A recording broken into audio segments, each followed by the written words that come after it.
Magandang umaga, Trinity Campus. Magandang umaga, Chestnut. Isang magandang panahon ang ipinagkaloob sa atin ngayon, hindi ba, Krisha? Tama ka dyan, Blossom, at isa din itong perpektong pagkakataon upang maihatid namin ang mga baon naming balita sa araw na ito. Ako nga pala si Kisha Joy Cardosa. At ako naman si Blossom Bethany Flauta.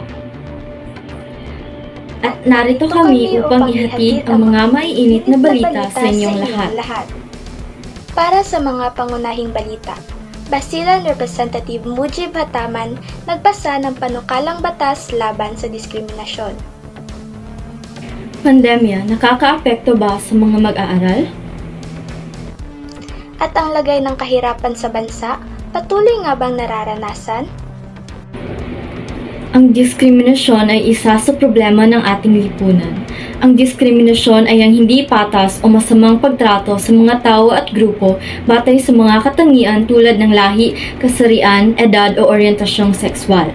Para sa ibang detalye, narito si Desiree Castillon at Marl Seraspe. Ang lupa-lupa ng mundo tayo mapadpad, hindi natin maiiwasan ng mga taong kakaunti ang kalaman tungkol sa mga bagay-bagay. Isa na rito ang diskriminasyon. Hinimok ni Hataman si Speaker Martin Romualdez na isama ang panukala sa priority legislative agenda ng lower chamber para mabilis na maaprobahan ang batas na ito. Sa panukalang ito, nakapaloob na hindi makatarungan ng anumang kilos na may kinalaman sa pagtatangi, pagbubukod, paghihigpit ng kasagutan batay sa lahi, kulay, pinagmulan, pambansa o etnikong pinagmulan at relihiyon. Nakasaad din na panukala na isa itong maliwanag na diskriminasyon kung ang mga nabanggit ay may layunin na mapapawalang bisa ang pantay na karapatan pantao o kalayaan. Ipinahayag niya ang kanyang panghihinayang na hindi na ipasa ang panukalang ito ng mas maaga sa Kongreso. Sinabi din niya sa kanyang pahayag na hanggat hindi ito na isa sa batas, ay patuloy pa din ang pagdami ng diskriminasyon sa ating bansa. Gayunpaman ay patuloy pa rin ang mga kinauukulan sa paghahanap ng mabisang solusyon laban sa diskriminasyon. Salamat sa inyo, Desiree at Marl. Dumako na tayo sa ikalawang balita. Ang Pilipinas ay isa sa 5 mga bansa na hindi pa nagsisimula ang FF classes mula na magsimula ang pandemya na nakakaapekto sa karapatang matuto ng mahigit 27 milyong Pilipinong estudyante. Para sa ibang mga detalye, ihahayag sa atin ni Precious Alderete, Laika Magday at Carla C. Ipinakita ng mga mag-aaral na ang mga positibong karanasan sa paaralan sa panahon ng paglipat na ito ay isang prediktador ng hinaharap ng panlipunan, emosyonal at pang-edukasyonal na mga resulta ng mga bata. Kasabay nito, ang mga resulta ng mga bata na nahuli sa paaralan sa mga unang taon ay madalas na nananatili sa natitirang oras na ginugugol nila sa paaralan. At ang agwat ay lumalawak sa paglipas ng mga taon. Hinihimog ng UNICEF ang mga pamahalaan na muling buksan ang mga paaralan para sa personal na pag-aaral sa lalong madaling panahon at magbigay ng komprehensibong tugon sa pagbawi para sa mga pag-aaral. Patuloy pakilusin ng UNICEF ang mga kasosyo nito at ang publiko upang maiwasan ang krisis sa edukasyon na maging isang sakuna ng edukasyon. Ang mga online at offline na campaign ay magtitipon ng mga pinuno, guro at magulang sa mundo sa isang karaniwang layunin. Muling magbubukas ng mga paaralan para sa personal na pag-aaral sa lalong madaling panahon. Ang kinabukasan ng mga pinakamahina na bata sa mundo ay nakataya. Salamat sa inyo, Precious, Laika at Carla. Para sa huling balita, ang Pilipinas ay isang maganda at masayang bansa. Ngunit kaakibat nito ang nakakubling mga suliranin na kahit alam ng karamihan pero hindi natin batid ang kasagutan.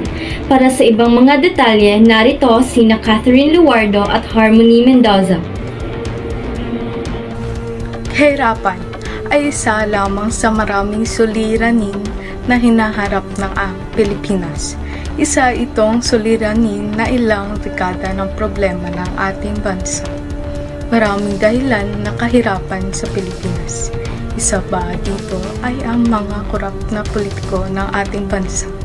Isinasawalang bahala nila ang kahirapan ng mga taong kanilang nasasakupan. Imbis na tulungan nila ang mga ito dahil kasi inuna nila ang pagkurap sa pera ng bayan para sa kanilang sariling kapakanan.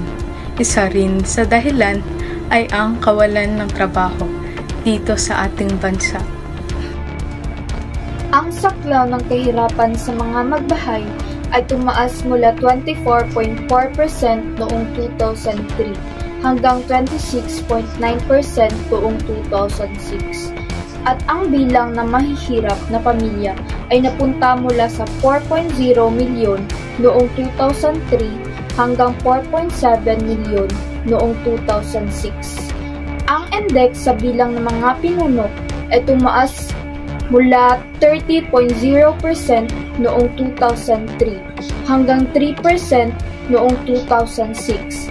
Ang mahihirap ay tumaas mula 23.8 milyon noong 2003 hanggang 27.6 milyon noong 2006. Ayon sa datos na kahirapan noong 2006, ang Mindanao ang may pinakamataas na saklaw ng kahirapan na may 38.8%, ngunit ang Luzon ang may pinakamataas na bilang ng mahihirap na sambahayan na may halos 2 milyong kabahayan, 42.4% ng kabuuan. Self-reported poverty 1, ito ay mula 50% hanggang 52% para sa karamihan ng 2008 na umabot sa 59%, mga 10.6 milyong tao sa ikalawang quarter.